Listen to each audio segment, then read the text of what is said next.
বৈজ্ঞানিক, এরা লেখাপড়া করে বৈজ্ঞানিক হয়েছে, যার কারণে মাথার মধ্যে ঢুকছে 3 বছর একটা অফিসের মধ্যে তারা চাকরি, 3টা বছর তারারে গবেষণার মধ্যে লাগাইছে। 3 বছরের গবেষণা করে কি বের করছে? গর্দানের চামড়ার সাথে হাতের উল্টা পৃষ্ঠের চামড়ার আংশিক মিল আছে বন্ধুগণ। ওই চামড়ার মাধ্যমে যদি পানি লাগায়া দিনের মাধ্যমে 5 বার 6 বার যদি ওই গর্দানটা মুছে দেয় বন্ধুগণ, গবেষকরা গবেষণা করে বের করেছে যে তার কোনোদিন জীবনের মাধ্যমে গাড়ের গর্দানের মাধ্যমে প্যারালাইস বেমার হবে না।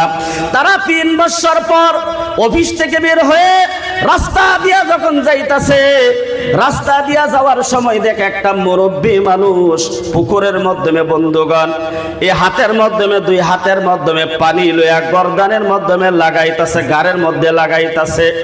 তাড়াতাড়ি কইয়া তার পায়ের মাধ্যমে গিয়া বলতেছে, আপনি আমার দাদা লাগুন, আপনি আমার সন্তান, আপনি আমার বড় আব্বা। বলে কি? বলে গর্দানের মাধ্যমে পানি লাগাইলেন, তার কারণ কি? মানুষটা বলতেছে এটা পানি না, এটা আমি ওযু করেছি, ওযু। বলতেছে আমি ওযু করছি, ওযু। কইরা ওযু মানে কি? বলে ওযু করছি। আল্লাহর নবী সাল্লাল্লাহু আলাইহি ওয়াসাল্লাম আমরারে শিহায়াত হয়ে গেছে। উলামায়ে কেরাম বলছে ওযু করার সময় এই হাত গর্দান মুসাহা করা লাগে, গর্দান মুসা।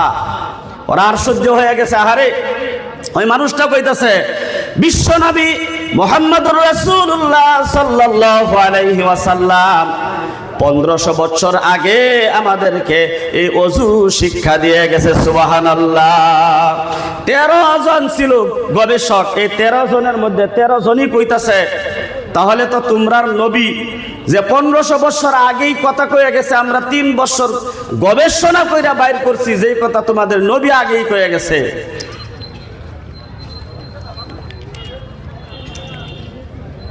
ওই 13 জনের 13 জনই কইতাছে আমরা 3 বছর গবেষণা করে যেই কথাটা বের করেছি তোমাদের নবী 1500 বছর আগে এই কথাগুলো বলে গেছে। আমরা আর অন্ধ হিসাবে থাকতে চাই নাই, আমাদেরকে ওই নবীর সঙ্গের সাথী বন্ধু বানায় দাও। সুবহানাল্লাহ।